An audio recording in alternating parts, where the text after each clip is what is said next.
Alright everybody, welcome to episode 253 of Psykos Platters, always powered by coffee each and every time. That's right, in my recently acquired Hershey's coffee mug. So, alright, here's what we're doing here. I want to bring up something. If you have seen, I got two new reviews up. Ace Frehley's Spaceman and Monkey's Christmas Party albums. Separate review episodes. If you're a big Monkeys and Kiss fan, Ace Frehley fan, go check those out, please.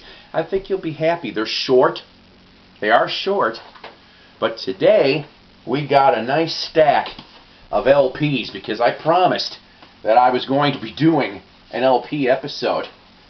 So, had my research, of course.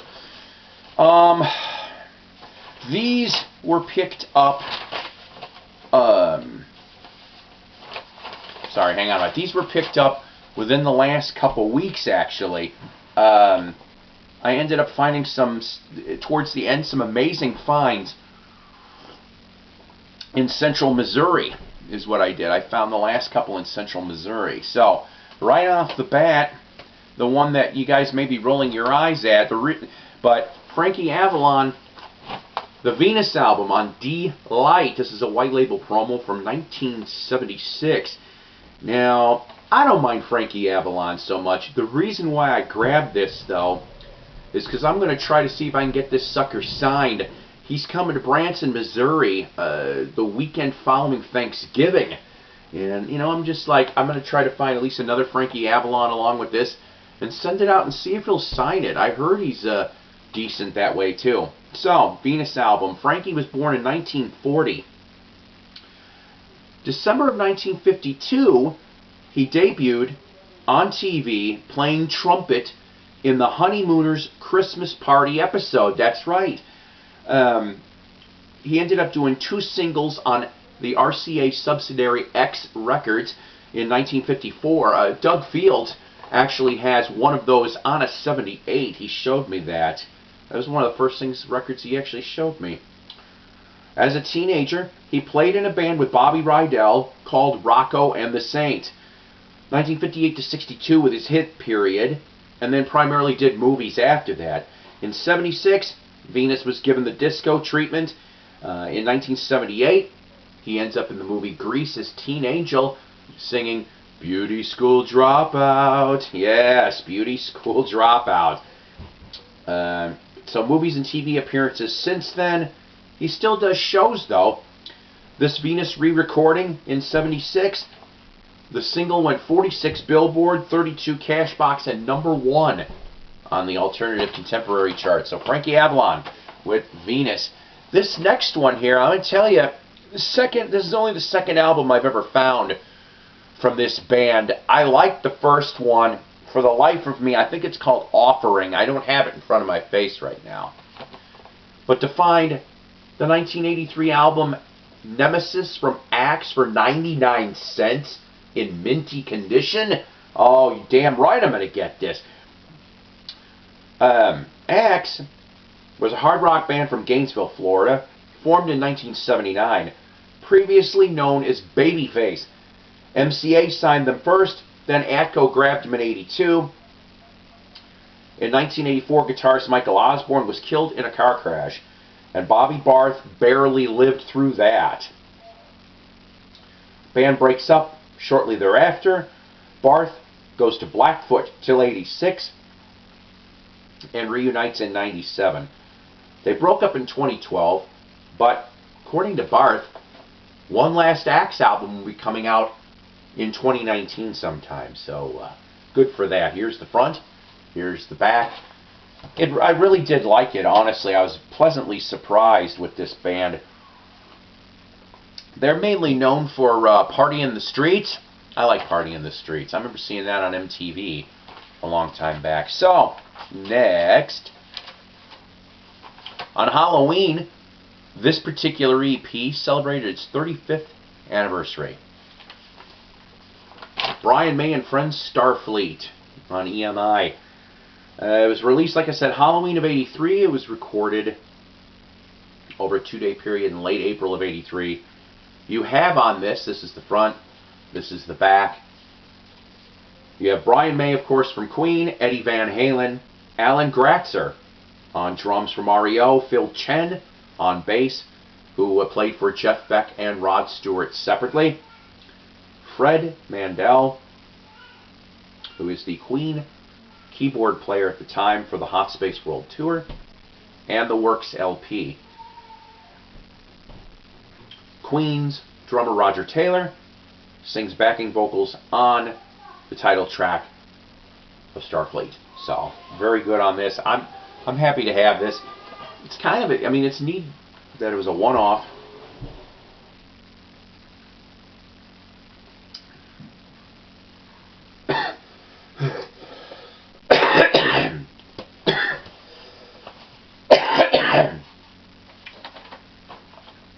Would have been nice if they did more. Sorry, I'm still getting over the crud.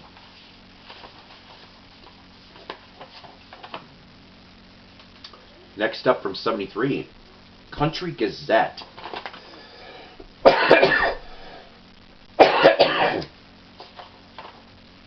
Don't Give Up Your Day Job on United Artists. Here's the front, here's the back. Actually, a really decent record. I played all this through and through. Formed in 1971 by Byron Berline, former member of the Dillards and Flying Burrito Brothers, and Stephen Stills Manassas before he formed Country Gazette. Alan Mund, also a member here, was a burrito in '72.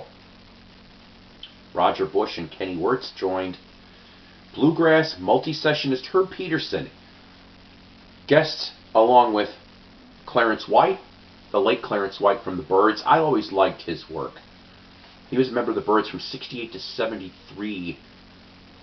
Leland Sklar and Al Perkins. Different lineups continued in this band until 1991. Country Gazette. Now, this next one maybe is one of the coolest records that I found just last week. Somebody dumped a handful of albums at the local Salvation Army. I showed Doug Fields this record, and I played it too. We both did. But it is actually one of the strangest little records that I ever got in my collection. I like eclectic taste. From the Bethlehem Progressive Ensemble, Mod Lit, from 1966. Now, this is on a small label out of Philly called Fortress Records. That's what it looks like. This thing is minty. Nobody has played this, it appears, until, of course, me. Now, Reverend John Genzel, along with a handful of others, is who really is in this. John Genzel was the hip priest of the Greenwich Village jazz community in the 1960s. Not only does Wikipedia have interesting information about Mr. Genzel, but there's also a couple jazz-related websites actually had a small article towards Mr. Genzel himself. Might be worth checking it out. I think you might blow your mind. But in the he started in 1965 Jazz Vespers at a New York City church. And here's some of the musical guests that played or appeared at these Jazz Vespers over the years. Duke Ellington. He was very heavy with Duke Ellington. Thelonious Monk, John Coltrane, Miles Davis, Charlie Mingus, and others. Anyways, he played at the Jazz Vespers, and then that was started in New York, which he was a priest until 1993, retiring after 30 years. So the other reason why I grabbed this album, only because I've never heard it before, I'm glad I did, because what it is John, Reverend John goes off and does benedictions and small psalms and stuff like that. And the jazz musicians, they do the backing. It's kind of strange. It also, it also sounds like it drops in levels on occasion, not through the whole thing. But it's very calming record. First time I've ever heard religious jazz, to tell you the honest truth. But another reason why I grabbed it was because this was listed in Discogs for between 30 to 40 bucks. And somebody a couple years back in this condition sold it for $100. And I'm going, sometimes I will get albums that the worth is not what I'm looking for. It just is the icing to the cake. This thing here was really worth it. I would say not only check out Mod Lit from Bethlehem Progressive Ensemble, but Reverend John Gensel did a couple other albums in the early to mid 60s. Go find those too, because you may be pleasantly surprised if you are a jazz fan. So if you go from jazz to Floyd solo, yeah. This I thought was very, very cool. From 1978, Richard Wright's Wet Dream. Came out in September of 78. You've got on here for guests Mel Collins from King Crimson and others. Snowy White, who was of course the touring guitarist for Floyd during the Animals tour, and he also was in Thin Lizzy. And Reg Isidore from Robin Trower and Peter Green. Now this made it up to 203 in the Billboard album charts. The album cover here was done by Hypnosis, which of course you've heard of Hypnosis. They've done lots of covers. And I haven't listened to this yet, but I'm kind of curious. This is kind of funny because about maybe 4-6 weeks ago, I tripped upon a Nick Mason solo album. I think it was Fictitious Sports. I picked up that. Now, these last couple, very, very cool indeed. I think one of my regular viewers was wondering about the Psych albums that I picked up, because that's what the tail end of all of this is going to be. But the last one here of any regular sort, Buddy Miles, We Got to Live Together. Early 1971 this came out. Of course, Buddy Miles was in Electric Flag and then ended up in Hendrix's Band of Gypsies. On this particular outing, Hendrix was on his first solo album briefly, but on this particular outing you've got future Joe Perry, bassist David Hall, and he would sub in Aerosmith briefly as well in the 2010s, and Lee Allen on sax, who worked with Little Richard and also his solo material. I'm not a big fan of Unipacks. That's what this album is. This is on the Red Mercury. And also, I know you can't really see very well, but here, halfway through the recording of this album, Jimi Hendrix passed. And so he gave a little tribute to Hendrix. I always liked Buddy's work. I actually like most of this too. In fact, my favorite track off of here, hang on a minute.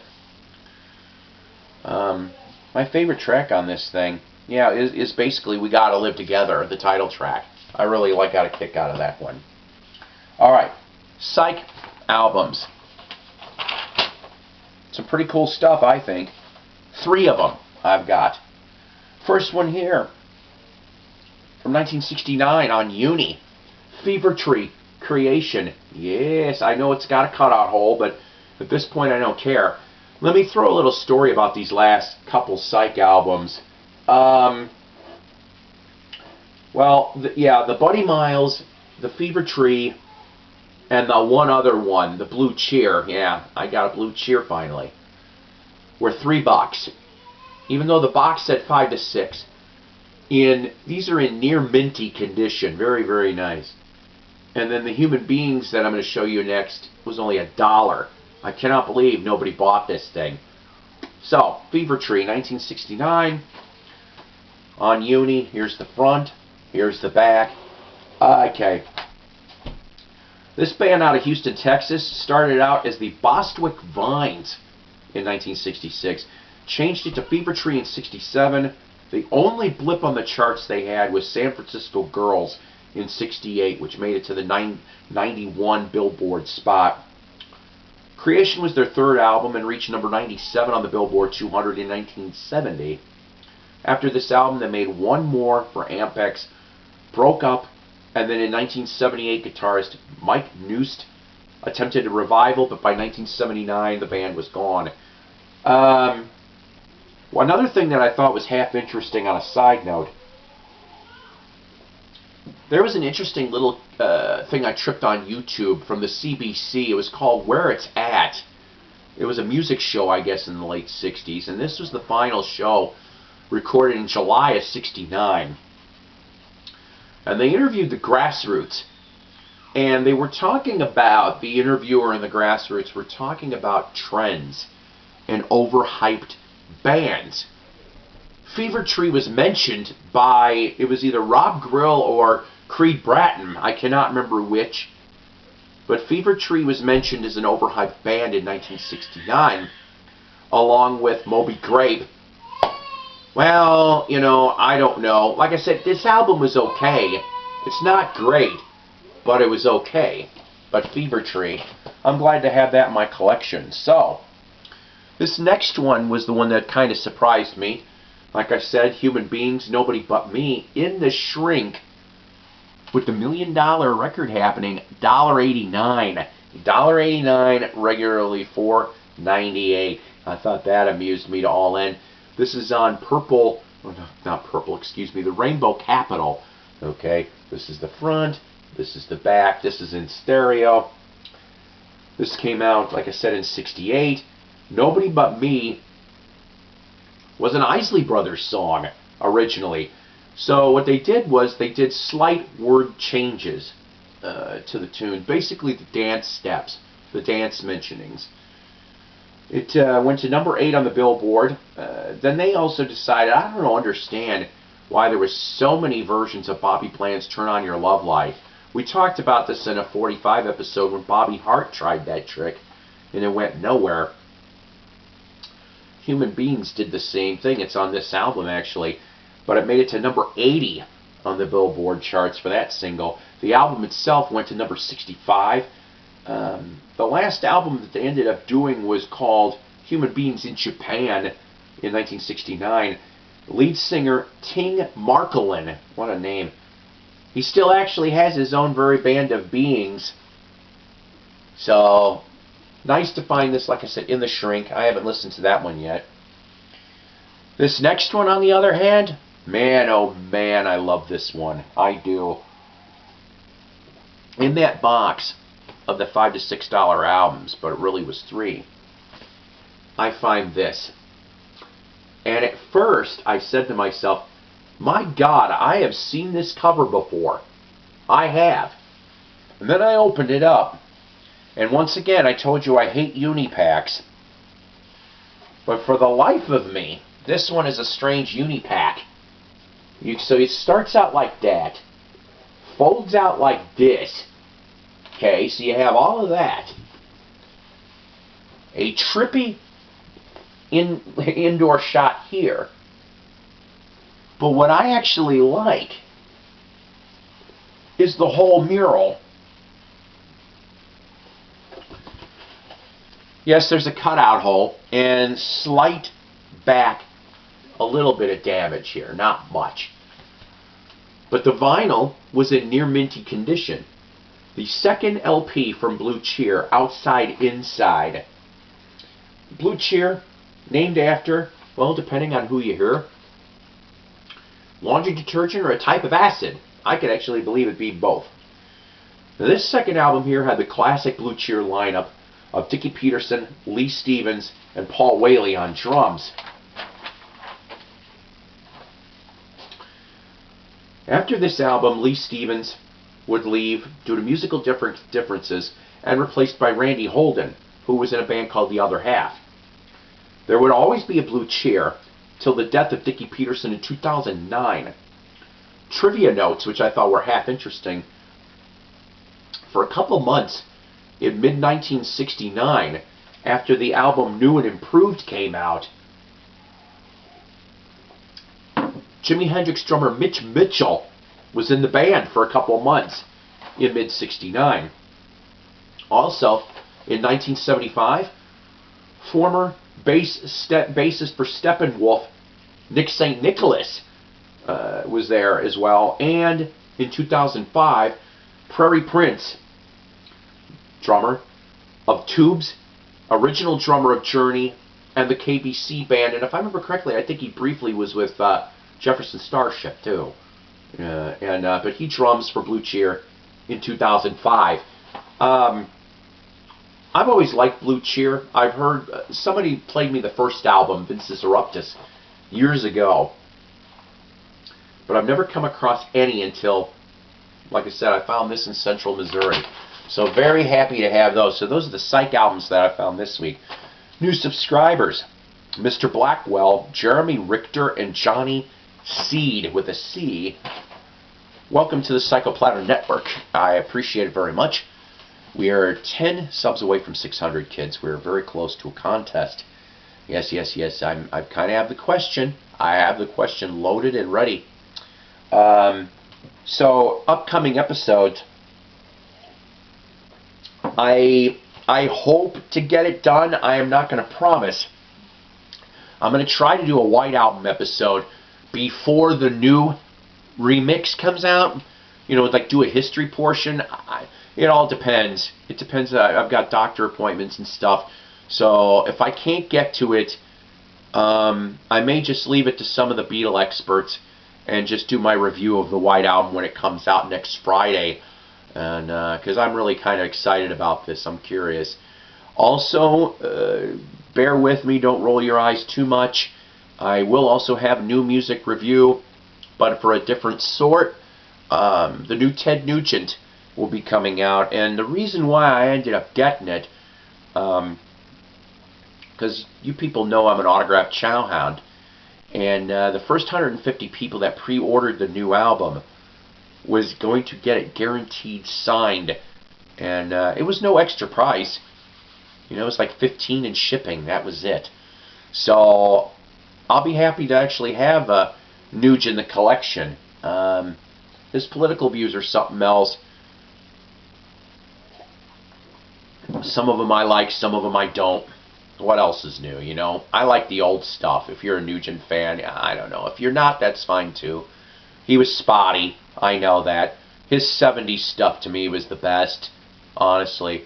It seemed like the minute that 1980 came, State of Shock, Intensities, things like that, started slipping a little bit. But Damn Yankees, I liked him in Damn Yankees, and that might be about it, honestly. I don't know. I've seen him twice live, so I mean, you know, I like, if you can get past the hype or the opinions and just listen to the music, I think you get a kick out of him. I don't know. It is what it is. So, new Nugent review probably. White Album, I'll review that. I'm not going to lie to you. I found more 45s. We're probably going to go back to some 45 episodes again.